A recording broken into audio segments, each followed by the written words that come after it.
So hello जी, कैसे हो सारे? Hope you all are good. तो आज हम लोग रिव्यू देखने वाले हैं गवर्नमेंट इंजीनियरिंग कॉलेज नवादा का, जिसमें हम लोग एक एक चीज़ इन डिटेल कवर करेंगे, जैसे कि कट ऑफ कितना परसेंटाइल आपको स्कोर करना रहेगा इस कॉलेज में एडमिशन लेने के लिए, प्लेसमेंट्स यहाँ से आपका जॉब लगता है कि नहीं लगता, हाईएस्ट पैकेज कितना है, एवरेज पैकेज कितना है, फी स्ट्रक्चर कितना फी लगने वाला है अगर आप यहाँ से बीटेक कंप्लीट करते हैं, तो कैंपस फैसिलिटीज़ की आपको कैंपस के अंदर कौन से फैसिलिटीज़ मिल रहे होंगे। तो चलिए स्टार्ट करते हैं।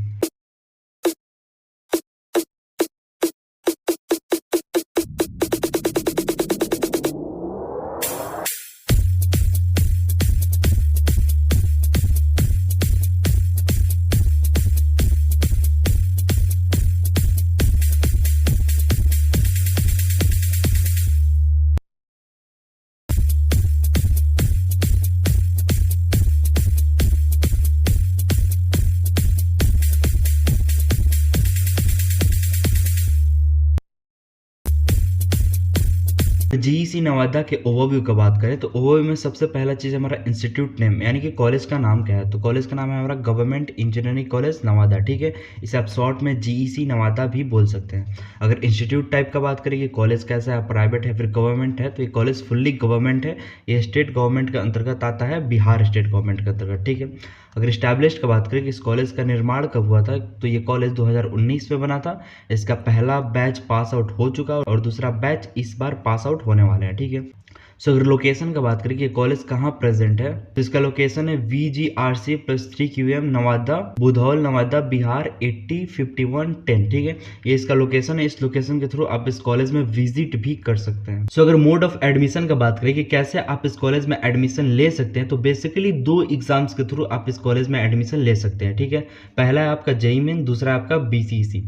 देखिए, जो जेईई मेन एग्जाम है आपको 12th के बाद देना रहता है और आप 12th के 3 साल बाद तक दे सकते हैं, ठीक है।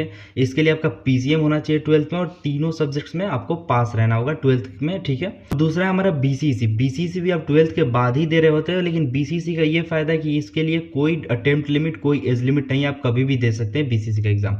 लेकिन यहाँ पर एक ध्यान रखने वाला बात यह है कि जो जेईई मेन होता है उसको फर्स्ट प्रेफरेंस दिया जाता है। पहले आपका जेईई मेन से एडमिशन हो रहा होता है और जब जेईई मेन से सीट कुछ बच जाते हैं तब BCEC को प्रेफरेंस मिल रहा होता है। यानी कि जो जेईई मेन का बच्चा है उसको पहले सीट मिलेगा, फिर उसके बाद BCEC को कंसिडर किया जाएगा। तो अगर आप इस कॉलेज में एडमिशन लेना चाहते हैं तो मेरा सजेशन रहेगा आप जेईई मेन एग्जाम के थ्रू आएँ, क्योंकि आपके पास बहुत सारा ब्रांच का ऑप्शन रहेगा पहले, तो आप मन पसंदीदा ब्रांच ले सकते हैं यहाँ से। सो अगर जीईसी नवादा के कोर्सेज प्लस सीट मैट्रिक्स का बात करें कि यहाँ पर आपको कौन से कोर्सेज, कौन से ब्रांच और उसमें कितने कितने सीट्स मिलते हैं, तो हम लोग यहाँ पर बात करने वाले बेसिकली बीटेक कोर्स के बारे में। वैसे यहाँ पर बीटेक कोर्स ही होता है, ठीक है। 4 साल का ये आपका ग्रेजुएशन कोर्स हो रहा होता है।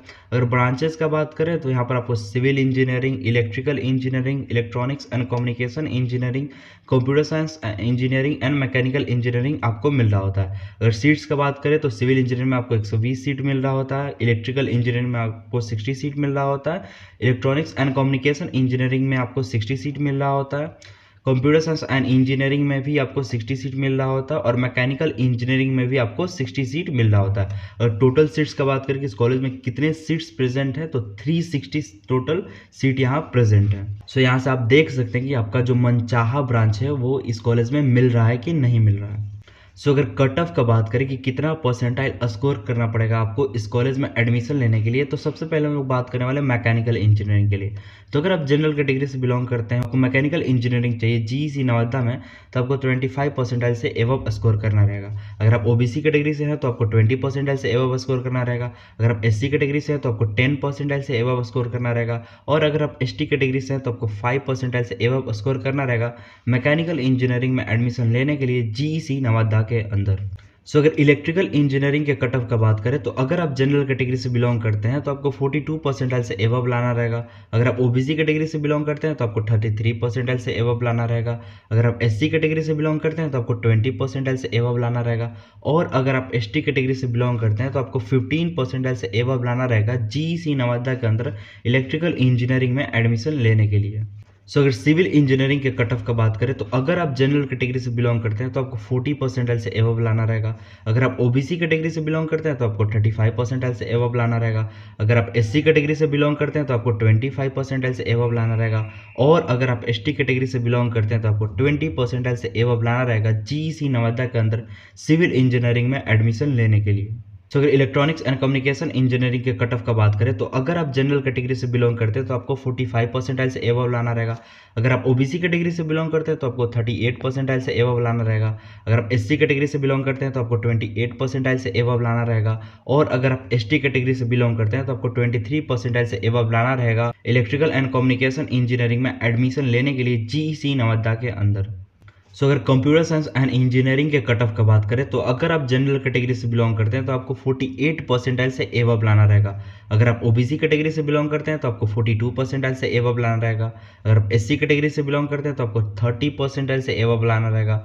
और अगर आप एसटी कैटेगरी से बिलोंग करते हैं तो आपको 24 परसेंटाइल से एबव लाना रहेगा जीईसी नवादा के अंदर कंप्यूटर साइंस एंड इंजीनियरिंग में एडमिशन लेने के लिए। सो अगर कैंपस फैसिलिटीज का बात करें कि आपको इस कॉलेज के अंदर कौन से फैसिलिटीज मिल होंगे तो सबसे पहला हमारा कंप्यूटर सेंटर। इंजीनियरिंग कॉलेज है तो कंप्यूटर सेंटर होगा ही, यानी कि कंप्यूटर लैब जहां पर आप जाकर के अपने सॉफ्टवेयर प्रैक्टिस कर रहे होंगे। दूसरा आपका सेंट्रल लाइब्रेरी, यहाँ पर आपको एक बहुत ही अच्छा सा लाइब्रेरी देखने के लिए मिल जाएगा जहां पर आप बुक्स वगैरह इशू करा सकते हैं, फिर जा करके वहां पर पढ़ सकते हैं। ठीक है, लाइब्रेरी का ये फायदा कि इंजीनियरिंग में आपको कितना भी बुक्स का जरूरत पड़ जाए सारा आपका लाइब्रेरी में मिल रहा होता है, एक भी बुक परचेज करने का जरूरत नहीं पड़ता है। ठीक है, अगर बात करें ऑडिटोरियम का तो आपको यहाँ पर ऑडिटोरियम भी मिल रहा होगा जहां पर आप जाकर के अपने पार्टीज वगैरह कर रहे होंगे, जैसे कि फ्रेशर पार्टी। आप जैसे ही कॉलेज में जाएंगे तो आपको पहले साल में ही फ्रेशर पार्टी मिल रहा होगा, fresher party, annual party, fest वगैरह सारा आपका ऑडिटोरियम में ही हो रहा होगा। ठीक है, नेक्स्ट है हमारा स्मार्ट क्लासेस। यहाँ पर स्मार्ट क्लासेस भी देखने के लिए मिल रहे होंगे जहां पर आपको सारा चीज स्मार्टली समझाया जाएगा, स्मार्ट बोर्ड के ऊपर विजुअलाइज करा करके। नेक्स्ट है हमारा क्लासरूम्स एंड लैब्स। जितने भी आपके ब्रांच है, सारे ब्रांच के सारे सब्जेक्ट्स के क्लासरूम्स और आपको लैब्स मिल रहे होंगे। ठीक है, सो अगर हॉस्टल की बात करें तो आपको यहाँ पर हॉस्टल्स भी मिल रहे होंगे, बॉयज़ हॉस्टल और गर्ल्स हॉस्टल दोनों मिल रहे होंगे। अगर हॉस्टल के अंदर फैसिलिटीज़ का बात करें तो आपको वाईफाई का फैसिलिटी मिल रहा होगा, वॉशिंग मशीन का फैसिलिटी मिल रहा होगा, वाटर कूलर का फैसिलिटी मिल रहा होगा, टीवी रूम का फैसिलिटी मिल रहा होगा, यानी कि आपको हॉस्टल के अंदर भी बहुत सारा फैसिलिटी मिल जाता है। ठीक है, अगर कैफेट एरिया की बात करें तो कैफेट एरिया आपको बहुत ही अच्छा मिल रहा होगा इस कॉलेज में, जहाँ पर आप जाकर के दोस्तों के साथ पार्टी वगैरह कर सकते हैं, चिल कर सकते हैं। अगर कॉमन रूम का बात करें तो यहाँ पर आपको कॉमन रूम भी मिल रहा होगा, कॉमन रूम जहाँ पर आप जाकर के डिस्कशन वगैरह कर सकते हैं। स्पोर्ट्स सेंटर, यहाँ पर आपको काफ़ी अच्छा स्पोर्ट्स देखने के लिए मिल जाएगा, स्पोर्ट्स सेंटर जहाँ पर आप जाकर के आउटडोर या फिर इंडोर कोई भी स्पोर्ट्स खेल सकते हैं। और स्पोर्ट्स का तो कल्चर ऐसा है कि इंट्रा कॉलेज से मैच स्टार्ट होता है और इंटर कॉलेज तक प्रॉपर स्टेट लेवल पर मैच हो रहा होता है। ठीक है, अगर नेक्स्ट बात करें तो आपको गार्डन भी यहाँ पर देखने के लिए मिल रहा होगा। ऑब्वियस सा बात है, कैंपस है तो गार्डन होगा ही होगा, काफ़ी बड़ा कैंपस है, काफ़ी अच्छा कॉलेज है ये। तो अगर फी स्ट्रक्चर का बात करें कि अगर आप यहाँ से बीटेक डिग्री कंप्लीट करते हैं तो आपको कितना फी लगने वाला है, तो सबसे पहले हम लोग बात करेंगे जनरल और ओबीसी कैटेगरी के लिए। ठीक है, क्योंकि इन दो कैटेगरी के लिए सेम फी लग रहा होता है। तो अगर एडमिशन फ़ी का बात करें तो एडमिशन फ़ी आपका 10 रुपये लग रहा होता है इस कॉलेज में, क्योंकि सरकारी कॉलेज है तो फ़ी काफ़ी कम है। एडमिशन फ़ी सही में आपको 10 रुपये ही देना रहता है। डेवलपमेंट फ़ी आपको 2500 रुपये देना रहता है पर ईयर। ठीक है, डेवलपमेंट फ़ी आपको 2500 देना रहता है पर ईयर। ट्यूशन फ़ी आपको देना रहता है 120 रुपया पर ईयर। आप सोच सकते हैं इस कॉलेज का फ़ी कितना कम है, ट्यूशन फ़ी 120 रुपया पर ईयर, यानी कि 10 रुपया पर मंथ। आप समझ सकते हैं। देखिए, जो एडमिशन फ़ी है, डेवलपमेंट फ़ी और ट्यूशन फ़ी है, वो एडमिशन कराते से ही ले लिया जाता है पहले साल के अंदर। ठीक है, जिसमें आपका डेवलपमेंट फ़ी भी आ जाता है, ट्यूशन फ़ी भी आ जाता है और एडमिशन फ़ी भी आ जाता है। यानी कि अगर आप एडमिशन कराने जाते हैं तो आपसे 2630 रुपये चार्ज किया जाएगा। ठीक है, अगर रजिस्ट्रेशन फ़ी का बात करें तो रजिस्ट्रेशन फ़ी आपको 2100 रुपये देना रहेगा, जो कि वन टाइम ही देना रहता है जब आपका रजिस्ट्रेशन हो रहा होता है। ठीक है, अगर एग्ज़ाम फ़ी का बात करें तो एग्ज़ाम फ़ी आपको 3700 रुपये देना रहेगा पर सेमेस्टर। सेमेस्टर आपका टाइम ड्यूरेशन होता है, जैसे कि ईयर आपको पता होगा इंजीनियरिंग कॉलेजेस के एग्जाम सेमेस्टर बेसिस पर होते हैं, तो पर सेमेस्टर आपको 3700 रुपये देना रहेगा एग्जाम फ़ी। अगर हॉस्टल फ़ी का बात करें तो हॉस्टल फ़ी आपका लग रहा होगा 1000 रुपया पर मंथ। ठीक है, अगर आप यहाँ हॉस्टल लेते हैं रहने के लिए इस कॉलेज में तो हॉस्टल फ़ी आपका लगेगा 1000 रुपये पर मंथ। अगर मेस फ़ी का बात करें तो मेस फ़ी आपका लग रहा होता है 3000 रुपया पर मंथ। ठीक है, देखिए जो मेस फ़ी है थोड़ा फ्लैक्चुएट भी हो रहा होता है, क्योंकि डिपेंड करता है मेन्यू के ऊपर, आप कैसा खाना चाहते हैं मेस से, और ये चेंज भी होते रहता है। बहुत बार ऐसा होता है कि स्टूडेंट्स को खाना पसंद नहीं आता है तो वो लोग उससे मेन्यू डिज़ाइन करके दे रहे होते हैं, तो उसके ऊपर आपका मेस फ़ी वेरी हो रहा होता है। बट इतना है कि 3000 के आसपास ही रहता है, कभी 3300 तो कभी 3500, बट 3500 से ज़्यादा नहीं जाता है आपका मेस फ़ी। सो अगर बात करें टोटल खर्च का कि अगर आप यहाँ से बीटेक डिग्री कंप्लीट करते हैं तो 4 साल में कितना खर्च होने वाला रहता है, तो टोटल खर्च आपका होता है 42,190 रुपया।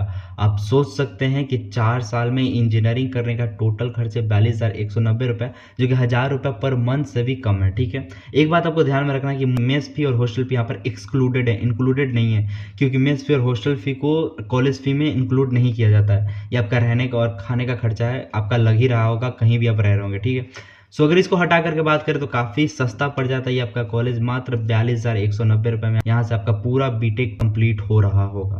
सो अगर SC ST के फी स्ट्रक्चर का बात करें तो यहाँ पर आपको एडमिशन फ़ी देना रहेगा 10 रुपया, आपको डेवलपमेंट फ़ी देना रहेगा 25 रुपया पर ईयर, आपको ट्यूशन फ़ी देना रहेगा 0 रुपया पर ईयर, यानी कि SC ST के लिए कोई ट्यूशन फ़ी नहीं लग रहा होता, आप फ्री में यहाँ पर पढ़ सकते हैं। ठीक है, अगर रजिस्ट्रेशन फ़ी का बात करें तो रजिस्ट्रेशन फ़ी आपको सेम ही देना रहेगा 2100 रुपये, जितना OBC जनरल को देना रहता है। अगर एग्ज़ाम फ़ी का बात करें तो एग्ज़ाम फ़ी में आप लोगों को काफ़ी ज़्यादा रिलीफ मिल रहा होता है, 700 रुपये देना रहता है पर सेमेस्टर। आप समझ सकते हैं जनरल OBC 3700 रुपये देते हैं और यहाँ पर 700 रुपये देना है, काफ़ी बहुत बड़ा रिलीफ मिलता है। अगर हॉस्टल फ़ी का बात करें तो हॉस्टल फ़ी आपको सेम ही देना रहता है 1000 पर मंथ, और मेस फ़ी का बात करें तो मेस फ़ी भी आपको सेम ही देना रहता है 3000 पर मंथ।